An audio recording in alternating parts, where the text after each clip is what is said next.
자, 상품의 가격과 거품입니다. 자, 정답이 아니라 페이지. 정신없네. 페이지 56페이지고요. 자, 첫 번째 상품의 가격과 거품이라는 제목부터 볼까? 얘들아, 제목에 거품이라는 건 뭐야? 물방울 같은 거. 물방울 같은 거. 이렇게 성질이 어때? 속이 꽉 찼어, 비었어? 비었어. 겉만 반짝반짝 번지르르 하죠. 그래서 실질적인 능력은 없는데 화려하기만 해. 사람들이 겉모습만 봐. 그런 것들을 보통 거품 꼈다 이렇게 표현하거든. 너네가 본 글에서는 돈과 관련된 거품이 나왔지? 그치? 근데 너네들이 본 돈과 관련된 거 말고 예를 들어서 어떤 사람이 축구선수야. 실력이 별로 안 좋아. 근데 중요한 경기에서 한 골을 넣어서 뭐 예를 들어서 세계 제1의 선수가 됐어. 그 사람은 실력이 있는 거 없는 거야? 실력이 없다고 이미 얘기를 했어. 그치? 실력은 없는데 한 골만 잘 넣었어. 골 하나만. 실력이 있는 거야? 없는 거지. 실력이 없다고. 없는데 그냥 우연히 골이 잘 들어갔어. 우연하게 잘 들어간 건 실력이 없는 거죠. 그치? 근데 그 사람이 만약에 인기 스타가 됐어. 그 사람은 실력이 있어서 스타가 된 거야? 아니면 거품으로 스타가 된 거야? 거품이야, 거품. 왜? 한순간에 와르르 없어지죠, 거품은? 이해되겠니? 거품은 어떻게 돼? 한순간에 와르르 사라진다고.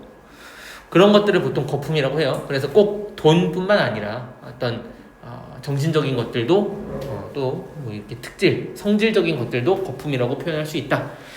자, 읽어볼게요. 아무리 튤립이 귀하다 한들 튤립의 알뿌리 하나 값이 요즘 돈으로 45만 원이 넘는 수준까지 치솟을 수 있을까? 45만 원에 튤립을 하나 사고 싶니? 절대 안 사고 싶겠죠. 자, 근데 그런 일이 있었다는 거 없었다라는 거야? 있었다. 언제? 요 밑에 나오지 않았나, 그치? 튤립이 알뿌리 하나보다 비싸졌던 시기가 그 나라 어딘 줄 아니? 네덜란드. 네덜란드에서는 튤립이 뭐였어? 사치품이었어. 사치품. 명품 있죠? 명품? 들어봤죠? 명품 하나도 없는데 몰라. 이 나이가 되면은 친구들이랑 뭐 이제 주변 사람들이 명품을 하나둘씩 사더라고. 명품이라는 단어의 의미 자체가 뭐야? 귀한 거 조금 달라. 그치? 이름값 있는 거거든. 이름값. 그냥 쌤이 종이에다가 그림을 그려. 명품이 아니지. 나는 그냥 국어 강사인데. 예를 들어서 위대한 미술가가 그림을 종이에다가 끄적여. 그 종이는 명품이 됐죠. 그러니까 실질적인 그 가치가 다 예를 들어 볼게. 너네가 지금 입고 있는 옷. 우리 옷이라는 건 사실 몸을 가리기만 하면 되고 또 춥지 않게만 해주면 돼. 그치? 그게 옷의 원래 실질적인 가치야. 그러면 얘들아, 한겨울에는 어떠면 돼? 옷이? 따뜻하기만 하면 되고 한여름엔 옷이 시원하기만 하면 돼. 몸을 가리면서. 그치? 몸을 가리면서 체온을 유지하는 게 옷의 용도라고. 원래 실질적인 용도라고. 그치? 근데 만약에 너네가 지금 입고 있는 옷에 명품 로고를 하나 딱 받고 50만 원으로 팔면은 사람들이 어떻게 한다? 사기도 한다라고. 왜? 뭐 때문에? 그 명품 로고 때문에. 뭔 말인지 아니? 명품 로고 때문에. 그 명품이라는 것이, 명품 로고라는 것이 사람들에게 실질적인 가치, 옷으로서의 의미 이상의 가치를 갖는다는 거야. 근데 만약에 그 명품 브랜드가 뭐 예를 들어서 그 브랜드 회장이 잘못을 저질렀어. 가치가 어떻게 될까? 곤두박질 치겠죠? 그런 게 거품이 확 빠지는 거겠지. 이해되겠니? 그래서 요즘에 뭐 쌤 잘 몰라요. 근데 선글라스 브랜드 중에 우리 특이하게 6명 다 안경 끼고 있네. 딱 한 명 안경 안 끼는 친구가 지금 수업 안 듣고 영상으로 듣고 있네. 그 친구 안경 안 꼈던 것 같은데, 그치? 윤서 안 꼈던 것 같은데. 사실 얘들아, 안경 말고 그 선글라스 들어봤니? 선글라스 브랜드 중에 젠틀몬스터라는 브랜드가 있어. 나도 잘 몰라. 근데 있어. 근데 그 브랜드가 명품화 됐다 뭐 이렇게 표현을 하더라고. 근데 어떤 사람이 그렇게 표현을 하더라. 제품 품질은 명품화 되기 전이랑 똑같은데 다시 그러니까 제품 품질은 썩 그렇게 좋아지진 않았는데 뭐만 좋아진 거야? 이름값만 좋아진 거야. 그러면은 상태는 그대로인데 뭐만 올라가? 가격만 올라가는 거야. 그러니까 얘들아 만약에 비싼 옷, 좋은 옷을 사면은 그 옷이 탄탄하게 상태를 유지하면서 오래 가야 돼? 짧게 가야 돼? 오래 가야 돼, 그치? 만약에 너네가 10만원짜리 옷을 샀어. 만약에 만원짜리 옷에 비해서 몇 배를 가야지 그 옷은 똑같은 가치를 가지는 거야? 10배를 가야 되겠죠? 근데 예를 들어서 만원짜리 옷이랑 퀄리티는 똑같아. 근데 로고만 붙이고 10만원에 팔아. 그런 게 이제 문제가 된다라고 얘기하는 거지. 문제가 된다. 근데 뭐 나도 잘 안 사긴 하는데 사실 자기 마음이기는 해. 돈 어떻게 쓰든, 그치? 안타까운 거지. 차라리 그 돈 나한테 주지. 약간 이런 생각이긴 한데.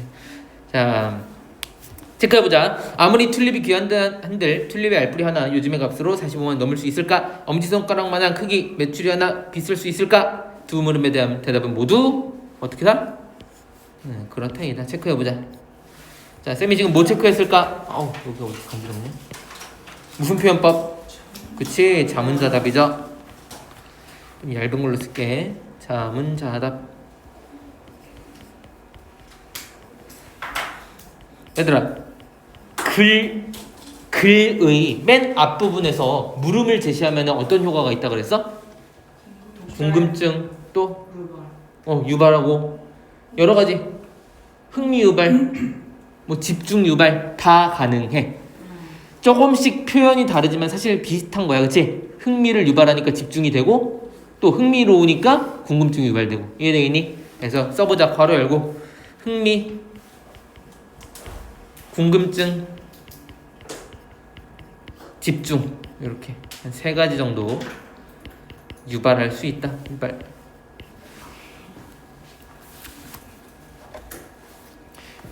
어떤 가격은 기본적으로 뭐에서 결정된다? 얘들아 너무너무 중요하고 이거는 너희가 상식으로 알고 있어야 돼. 상식으로. 들어봤니? 수요가 뭐야? 그치? 어떤 물건을 원하는 것. 공급은 뭐야? 물건을 주는 것. 쉽게. 자, 그랬을 때 얘들아 만약에 예를 들어볼까? 우리 6명이 있어. 우리 6명이 지금 다 뭐 한 명 빼고는 다 반팔을 입고 있고, 그치? 나도 긴팔이네. 얇은 옷을 입고 있어, 그치? 그나마 조금 두꺼워 보이긴 하는데 패딩까지는 아니야, 그치? 우리가 만약에 갑자기 이 교실이 영하 마이너스가 돼. 추워 안 추워? 춥겠죠? 뭘 입고 싶어? 패딩을 입고 싶겠지? 패딩이 6개면은 우리끼리 싸워 안 싸워? 안 싸워. 근데 패딩이 딱 하나야. 어떻게 해야 돼? 반만씩 찢어 입어? 그러게 되겠다. 근데 하나 못 찢어. 무조건 한 명만 입어야 돼. 어떻게 해야 돼? 경쟁해야 되겠지? 싸워야 되겠지? 경쟁해야 되겠지? 자, 그러면은 뭐 할 수 있어? 우리가 살 수 있어. 그치? 그 패딩을 가진 사람한테 살 수 있어. 뭘 부르는 거야? 가격을 부르는 거야. 쌤이 먼저 1,000원이요 했는데 다른 친구가 1,200원, 1,300원, 1,500원. 자, 패딩이 너무나도 귀한 상황이야, 그치? 6명 중에 한 개만 있으니까. 다시. 지금 수요는 많은 거야, 적은 거야? 이 상황. 많아. 공급은 많은 거야, 적은 거야? 적어. 그러면 가격이 떨어져? 올라가겠지. 왜? 내가 사고 싶어. 나도 살래. 다른 사람보다 더 비싸게 불러야 되잖아. 그치? 이해되겠니? 자, 반대로 생각해봐. 자, 우리 6명이야. 패딩이 12개야. 패딩 팔러 온 사람이 패딩 12개를 자, 살래? 뭐 사줄게. 우리가 이제 별로 안 배고파. 그치? 안 아쉬워. 이 사람이 1,000원 부르는 거야. 근데 별로 예를 들어서 반대로 얘기할게. 추위가 조금 덜 해졌어. 한 가을 날씨 정도인데 패딩을 판대. 별로 안 필요해. 그치? 수요가 많아 적어? 적겠지. 요구하는 게 적어지잖아. 별로 안 춥잖아. 그치? 근데 공급은 12개야. 많지? 자, 그러면은 그 패딩 파는 사람은 우리한테 뭐라고 할까? 야, 곧 추워진대. 제발 좀 사줘. 막 열을 올리겠죠? 이해되겠니? 다시 수요는 적은데 공급이 많아. 그럼 그 사람은 어떻게 해야지 많이 팔 수 있어? 가격을? 그치? 얘들아, 파는 사람 입장에서 생각해봐. 가격을 높여야지 우리가 살까? 낮춰야지 살까? 낮춰야지 산다고. 이해되겠니? 그래서 가격이 어떻게 돼? 계속 떨어져. 이해되겠니? 얘들아, 이거 지금 중1이잖아. 지금부터 계속 나올 거야. 언제까지? 너네 죽을 때까지. 수능 때까지 아니야. 계속이야, 계속. 그래서 옆에다가 봐봐. 너무 극단적인 용어를 썼나? 수요, 공급 이렇게 있을 때, 자 물어볼게. 아까 얘기했던 상황이야. 펜 들고 잠 좀 깨고 수요가 공급보다 많아. 야 물건 좀 더 줘. 그럼 가격이 올라 떨어져? 그치, 가격 상승. 근데 반대로 수요 별로 없는데 공급 많아. 제발 좀 사줘. 어떻게 해야 돼? 가격이? 그치, 떨어져야 돼. 가격 하락. 이게 일반적인 가격의 상승과 하락이야. 그치? 근데 아까 얘기했던 것처럼 명품 딱 로고 하나 박았어. 가격이 확 뛰어. 수요가 높아진 거야? 가격이 수요가 많아진 건 맞긴 한데 이건 이따 다시 얘기할게. 자, 그래서 시장에 참여하고 있는 경제 주체들은 자신이 가지고 있는 정보를 기초로 하여 수요와 공급을 결정한다. 이들은 상품을 사고 파는 사람들이 모두 똑같은 정보를 함께 갖고 있으며 이 정보는 아주 틀린 것이 아닌 한 상품의 가격은 기본적인 수준에서 크게 벗어나지 않을 것이라고 예측할 수 있다. 예를 들어 튤립 알뿌리 하나의 값은 수선 알뿌리 하나의 값과 비슷하고 메추리알 하나는 달걀 하나보다 쌀 것으로 짐작할 수 있다고 봐도 무방하다. 그러니까 이거 봐봐. 앞에 봐봐. 얘들아, 예시에 나와 있는 거 두 개 볼까? 튤립이랑 수선화는 둘 다 그냥 꽃이죠? 그러니까 가격이 비슷할 거라는 거야, 예상하기에. 근데 달걀이랑 메추리알은 비슷한 알. 너네 먹어봤지? 메추리알도. 달걀 먹어봤지? 맛이 크게 다르지 않죠? 근데 크기가 어때? 훨씬 작고 크죠? 똑같은 맛이면은 당연히 얘가 더 가격이 비싸겠죠? 이렇게 예상할 수 있다는 거야. 이해되겠니? 다시, 비슷한 물건은 비슷한 가격, 그리고 상대적으로 더 가치가 있는 물건은 더 비싼 가격. 이해되겠니? 여기서 말하는 거는 메추리알은 더 싼 가격, 상대적으로 똑같은 더 작은 가치니까. 이해되겠니? 그러나 세모, 하고 싶은 얘기는 이제부터 나오죠. 그러나 세모, 현실에서는 사람들이 서로 다른 정보를 갖고 시장에 참여하는 경우가 많다. 밑줄 쳐볼까? 사람들이 서로 다른 정보를. 자, 우리가 모든 정보를 알고 있다고 생각하면은 가격이 우리 예상대로 흘러갈 거라는 거야. 우리가 만약에 앞에 봐봐. 우리가 만약에 다음 달에 추워질 거를 누구나 다 알아. 그리고 저 사람한테 패딩이 넉넉하게 있다는 걸 알아. 그러면 우리가 적당한 가격에 사겠지. 근데 우리가 아무것도 몰라. 예를 들어서 저 사람이 패딩이 몇 장 있는지 몰라. 또 다음 달에 추워질지 안 추워질지 몰라. 근데 저 사람이, 얘들아 이번에 예언가가 다음 달에 진짜 영하 혹한기가 온다. 혹한기. 안 사면 너네 죽어. 진짜 추워서 죽을 거야. 그럼 우리가 뭐야? 겁이 나겠죠. 그럼 빨리 사고 싶은 거야. 왜? 떨어질까 봐. 저 사람 재고가 넘쳐나는데도 우리가 빨리 사고 싶어. 그러면 어떻게 해야 돼? 가격을 높여서 살 수도 있다라는 거야. 왜? 저 사람이 막 무섭게 만드니까, 공포심을 조장하니까. 야, 나 별로 없다. 빨리 사라. 선착순이야. 근데 6명 다 샀어. 사실 선착순이 아니었던 거야. 그런 일 언제 벌어져? 사람들이 서로 어떤 정보? 다른 정보를 가지고 있을 때. 이해되겠니? 그때는 가격이 우리 예상과 다르게 조정될 수 있다라는 거야. 이해되겠니? 어떤 사람은 특정한 정보를 갖고 있는데 거래 상대방은 그 정보를 갖지 못한 경우도 있다. 뿐만 아니라 이들 사이의 거래에 참여하는 목적이나 재산 등 측면에 차이가 존재하는 것이 보통이다. 이런 경우에는 어떤 상품의 가격이 우리의 상식으로는 도저히 힘든 수준까지 일시적으로 뛰어오른 현상이 나타날 가능성이 있다. 밑줄 쫙 쳐볼까?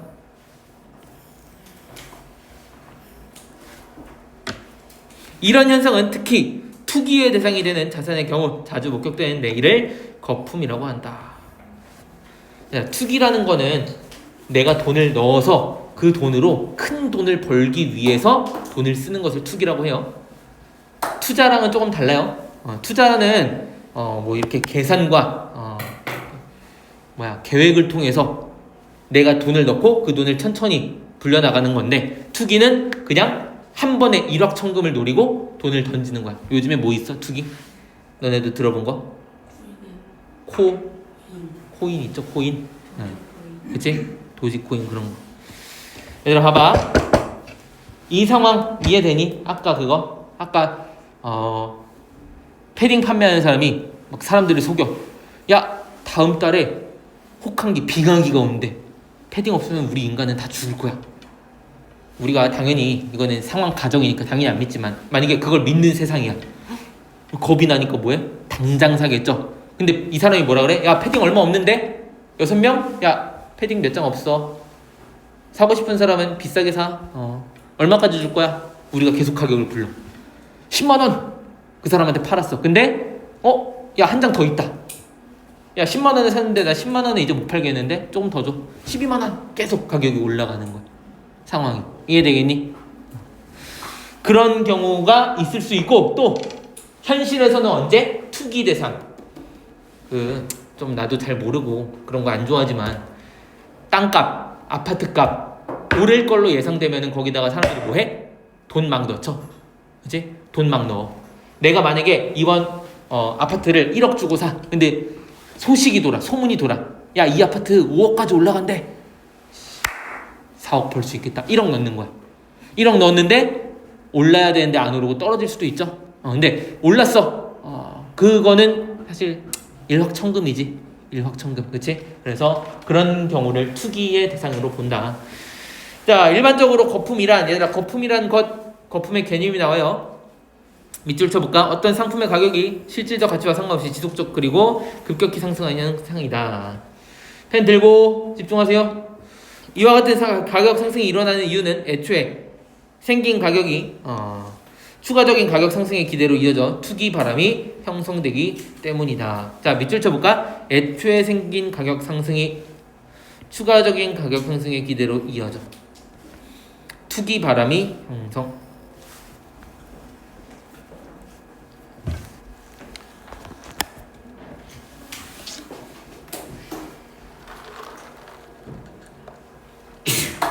자, 계속 똑같은 예시로 들어보자. 패딩 생각해. 패딩 앞에 와봐. 어떤 사람이 우리한테 야, 똑같은 거 얘기했어. 빙하기 찾아와. 패딩 몇 장 없어. 너도 나도 살려고 하겠죠. 가격이 막 10만원, 20만원, 30만원까지 올라. 물론 요즘 패딩 그 정도 하지만, 그치? 뭐 비싸게 올라. 한 100만원까지 올라. 앞에 와봐. 100만원까지 올랐어. 가격 상승했지? 그러면 얘들아 이제 무슨 생각을 해? 저 인간이 패딩을 100만원에 파네? 나도 100만원에 팔 수 있을 것 같은데? 하다못해 나도 조금 싸게 90만원에 팔면 큰 돈 벌 수 있을 것 같은데? 라고 생각하는 사람도 있다라는 거야. 이해되겠니? 그럼 나도 추가적인 가격 상승을 기대하면서 패딩을 사거나 패딩을 만들기도 해. 거기다 돈을 집어넣는 거야. 이해되겠니? 근데 무슨 일이 일어났어? 빙하기가 왔어? 안 왔어? 안 왔어. 그럼 얘들아, 패딩 값이 어떻게 될까? 똥값이 되겠죠? 야, 다음 달에 춥다더니 하나도 안 춥고 덥잖아. 패딩 이제 줘도 안 사. 그치? 장난치지 마시고. 그치? 그럼 얘들아, 패딩 가격이 뭐 100만원, 300만원까지 올라갔던 게 어떻게 돼버려? 내려가 버린다는 거야. 되겠니? 그게 뭐가 빠지는 거야? 거품이 빠지는 거야. 되겠니? 다시, 너도 나도 패딩 팔래. 그게 투기 바람으로 이어져. 근데 그 투기는 언젠가 거품이 빠질 수도 있다. 자, 투기의 개념도 나옵니다. 가격이 오를 것을 예상하고 어떤 상품을 사두고 가격이 오르면 큰 이익을 얻고 파는 행위를 말한다. 요즘에 조금 속된 말로 되팔이 이렇게 표현된 거 들어본 적 있니? 되팔이가 뭔지 알아? 너네 굿즈 이런 거 알지? 뭐 여학생들은 좀 들어봤을 것 같은데, 굿즈 또는 한정판. 얘들 한정판이 뭐야? 한정판? 리미티드. 맞아, 리미티드 에디션. 개수가 많은 거야, 적은 거야? 적은 거야. 연예인들이 그런 거 많이 하지. 또는 뭐 굿즈 이런 거에서, 그치? 만화, 뭐 애니 상품 이런 거. 근데 얘들아, 너희들이 만약에 어떤 연예인의 팬이야. 근데 그 팬이 한정판 앨범을 낸대. 나는 이 연예인의 내가 제일 좋은 팬이야를 인증하고 싶으면 그 앨범이 꼭 필요하겠지. 근데 그 앨범이 개수가 몇 개 없어. 그럼 가격이 올라 떨어져? 네. 올라요 떨어져요 가격이? 올라가겠지. 미친 듯이 올라갈 거야, 그렇지? 그래서 내가 그 앨범을 사가지고 가지고 있는 사람도 있겠지만 어떤 사람도 있을까? 그걸 살아서 그치 리셀 다시 되팔이하는 사람도 있겠죠. 내가 만약에 100만 원에 사. 그럼 다른 사람한테 야, 한 200만 원에 팔게 살래? 사고 싶어하는 사람이 있을 수 있다는 거야, 그치? 그렇게 되는 행위가 투기다, 투기. 물론 이 같은 거품이 무한정 커질 수는 없고 언젠가는 터져 정상적인 상태로 돌아올 수밖에 없다. 이때 거품이 터지는 충격으로 인해 심각한 경제 위기가 닥칠 수도 있다. 왜? 한 번에 많은 돈이 왔다 갔다 하니까. 이해되겠니? 그래서 너무 한 번에 큰 돈이 왔다 갔다 해버리면은 경제에 위기가 닥칠 수 있어. 왜? 일반적으로 돈은 바르게 필요한 곳에 바르게 돌아가야지 필요한 사람들에게 흘러가는데 한 사람한테 너무 큰 돈이 몰리면은 다른 사람들이 굶어 죽겠죠. 그런 의미로서 이해하시면 되겠고, 요거는 우리 멘토 시간에 풀었던 거니까 쌤이랑 보면서 체크만 해볼게. 자, 1번입니다. 페이지가 어디니? 고마워요. 요거 쌤이 뒤 페이지를 가져왔구나. 자, 1번 정답 불러볼까? 1번은 3번이었죠. 잘했어. 자, 거래에 참여하는 사람이 목적이나 재산에 큰 가치가 차이가 없다면 거품이 일어날 수 있다. 왜 3번이었어요? 큰 차이가 있어요. 그치? 본문에 있다면 이라고 나왔었죠? 있다면. 2번 정답 몇 번이죠? 4번입니다. 얘들아, 4번 봐봐. 어느 나라에서는 땅을 사면 돈을 번다는 소문에 땅을 모두가 샀어. 밑줄 쳐봐. 소문 때문에 땅을 모두가 샀어. 자, 얘들아, 투기의 개념이 뭐였어? 가격이 오를 거라는 소식을 듣고 그것을 다시 되팔기 위해서 사려는 걸 투기라고 한다고 했죠. 자, 땅이 오를 거래. 그러면은 땅이 오르면 나도 돈을 벌 수 있대. 그래서 땅을 사. 투기잖아, 그치? 그것 때문에 가격이 올랐어. 밑줄 칠까? 얼마 후 밑줄 치세요. 급격히 떨어졌다. 땅값이 치솟았다가 얼마 후 급격히 떨어졌다. 이게 뭐야? 거품이 빠지는 상황인 거죠. 이해되겠니? 이렇게 쓰시면 되겠고, 3번은 정답 어디 있었니? 4문단인가 있었죠? 여기지, 여기.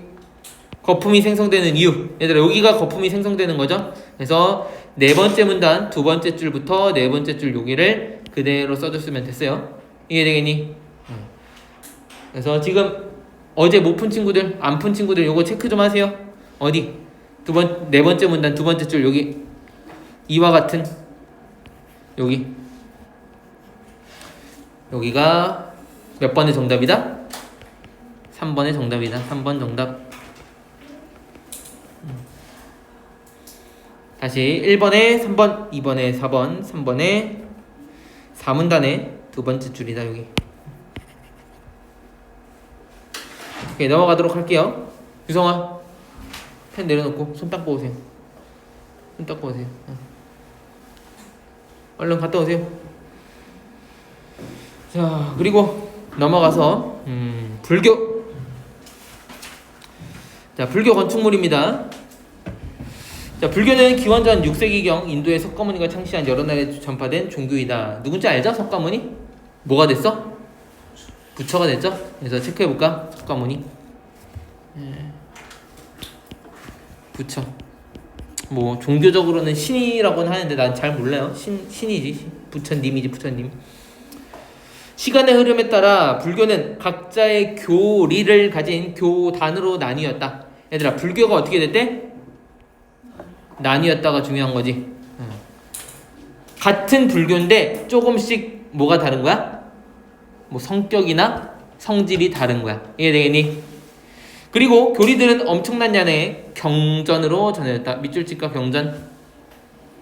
경전이란 단어를 잘 모르면 문제 풀기가 어려웠어. 경전이 뭐야?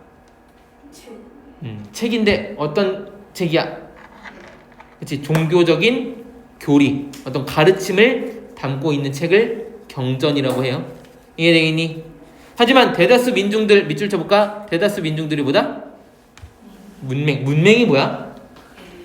글을 읽을 줄 모르는 것.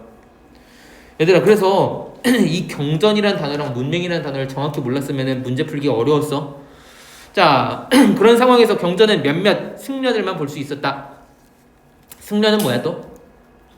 스님들, 스님을 승려라고도 해요. 자, 대중들의 직접적인 신앙 대상은 불탑, 불상, 불화였고 더 나아가 그것을 종합한 밑줄 칠까? 사찰 건축물이었다. 자, 얘들아, 밑줄은 사찰 건축물에 쳤는데 너네 다시 천천히 읽고 대답해. 뭐가 사찰 건축물이야? 방금 대답한 것 같은데 뭐가? 찾아서 읽어보세요. 뭐가 사찰 건축물이야?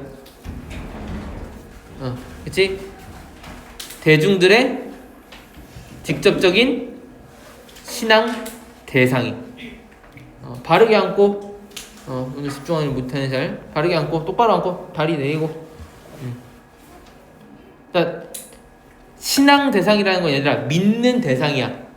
대중들이 뭘 몰랐기 때문에 얘들아 뭐를 몰랐기 때문에 뭘 몰랐기 때문에 글을 몰랐기 때문에 그치? 글을 몰랐기 때문에 경전으로 신앙생활을 할 수 있어 없어? 없어. 그러니까 얘들아 글을 몰라도 뭐는 볼 수 있어? 그치? 사찰 또는 불상. 불상이 뭐야? 불상 부처님 상 있잖아. 상 그치? 동상 같은 거. 불화는 또 뭐래? 그림. 얘들아 그림은 글자 몰라도 보잖아. 애기들이 그림책 좋아하잖아. 왜? 글자 많이 없으니까. 그치? 그거 얘기하는 거야. 또 그거를 포함한 뭐다? 건축물이었다. 이해되겠니? 뭘 몰랐기 때문에? 글을 몰랐기 때문에. 다른 말로 뭐였기 때문에? 문맹이었기 때문에. 불교의 사찰은 가장 적극적인 포교 수단이었다. 밑줄.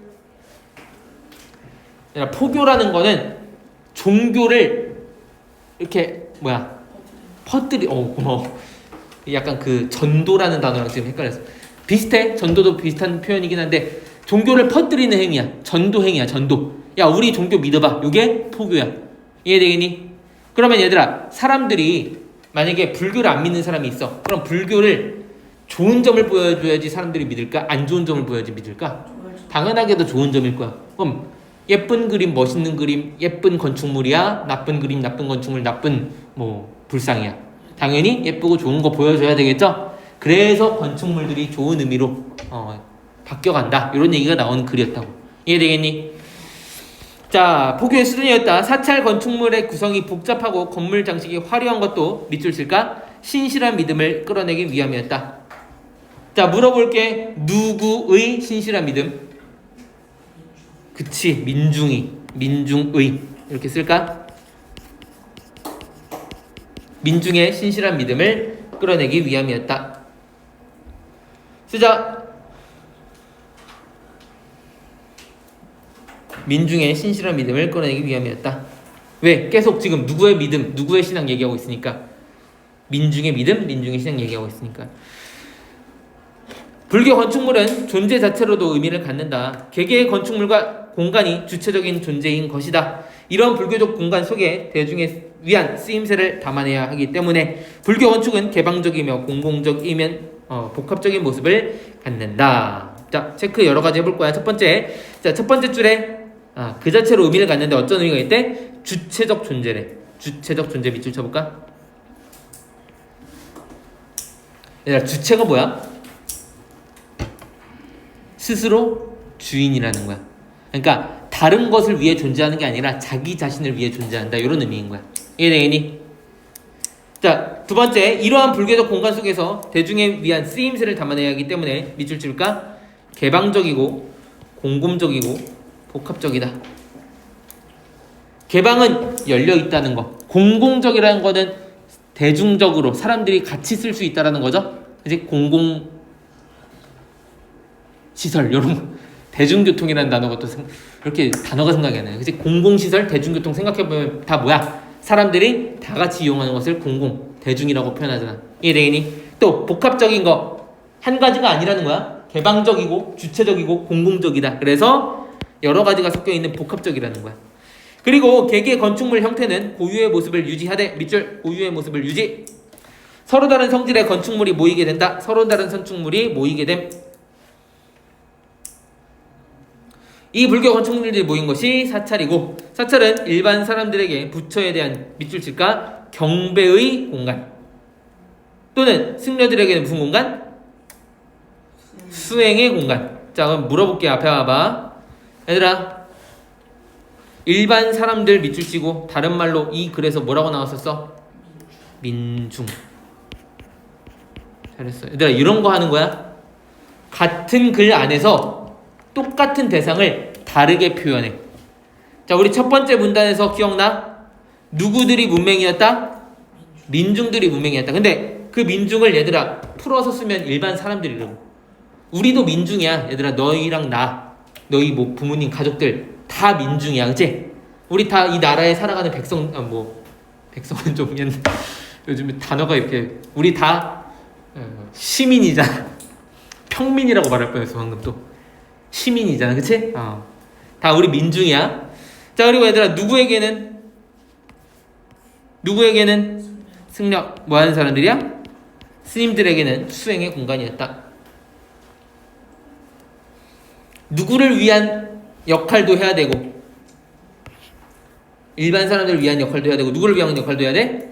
스님들, 승려들을 위한 역할도 해야 된다.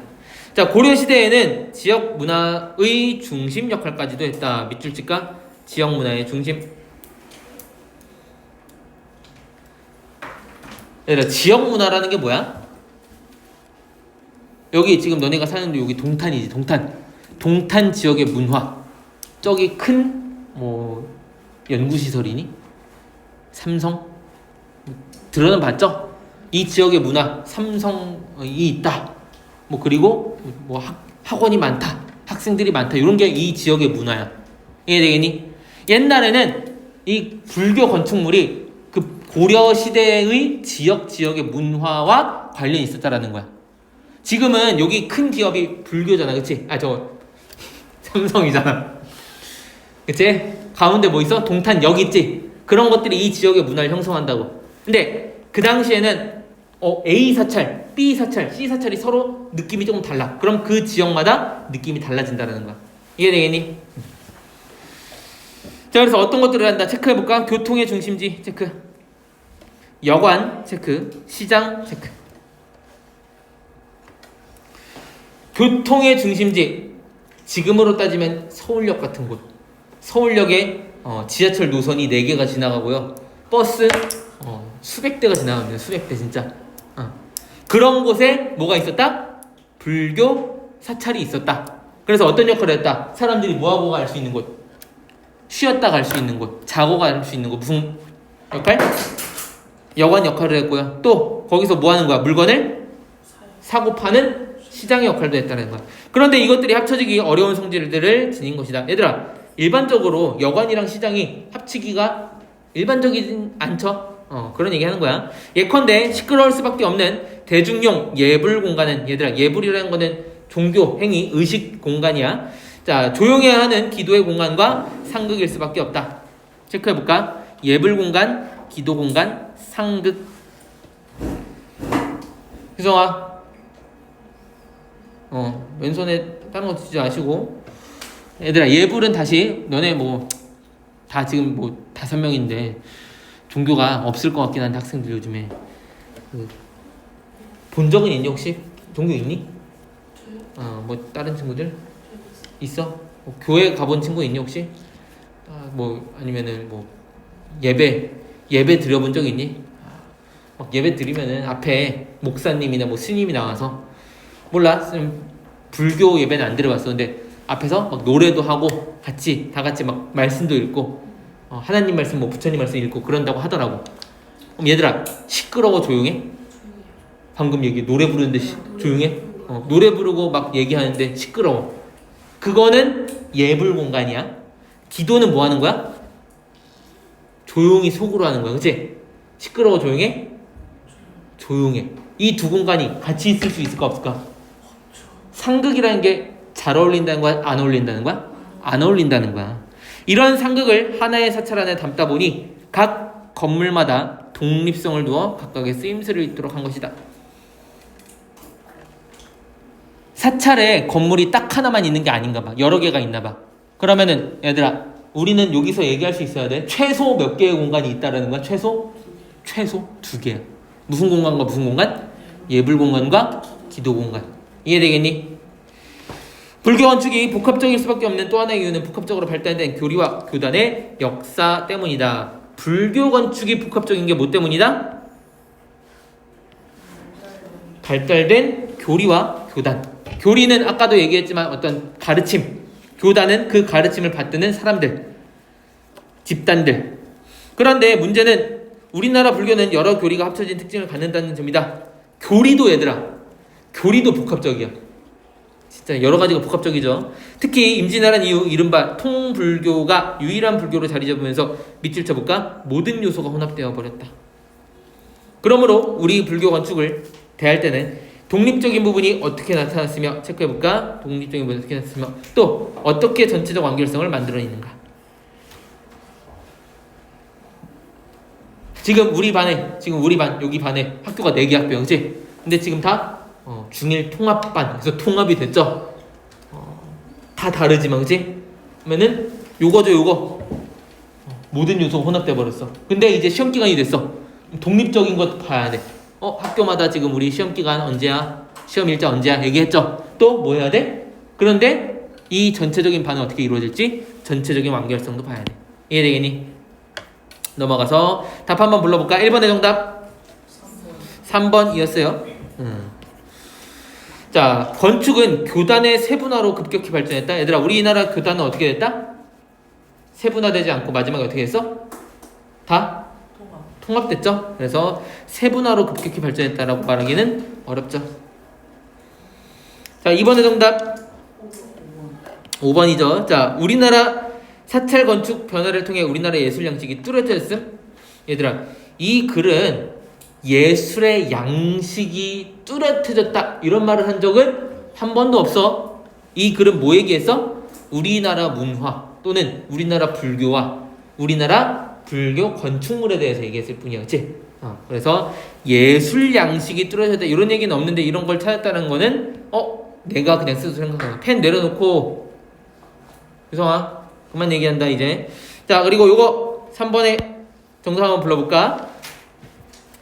그치? 요거죠, 요거 아까 얘기했던 거. 대다수 민중들이 뭘 읽을 수 없었기 때문에, 글을 읽을 수 없었기 때문에 뭐 해야 했다? 그들의 신실한 믿음을 끌어내기 위해서 이유였다. 이해되겠니? 오케이. 그래서 얘들아, 첫 번째 시간은 우리 지난주에 지난주가 아니죠, 이번 주죠. 이번 주 멘토 때 쌤이 남는 시간에 좀 풀어봐 해서 푼 친구도 있고 못 푼 친구도 있지만 한번 다 같이 뭐가 중요한지를 좀 보면서 풀어봤어요. 우리 잠깐만 쉬었다가